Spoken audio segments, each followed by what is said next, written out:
Virgo बुर्सुमला Virgo वालों की इस वीक की स्टोरी ऑफ द वीक क्या नजर आती है। तो जनाब विर्गो वाले इस वीक में क्या करने जा रहे हैं।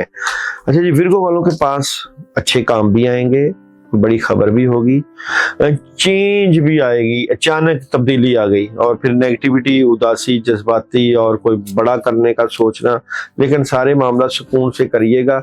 50-50 मामला नजर आते हैं इस वीक में। एनर्जी क्या नजर आती है विर्गो वालों की इस वीक की एनर्जी देखते हैं जनाब। विर्गो इस वीक की एनर्जी क्या नजर आती है।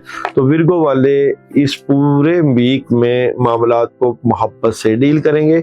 आपके पास कामयाबी की कुंजी भी मौजूद है इस वीक में।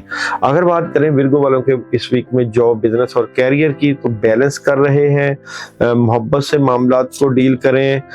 माली अखराजात घर के शोबों में लग सकते हैं, कंट्रोल रखिएगा। मैरिज और रिलेशन की बात करें तो मैरिज और रिलेशन में कहीं ना कहीं मामलात में सुस्ती है। अपने रिलेशन में अपने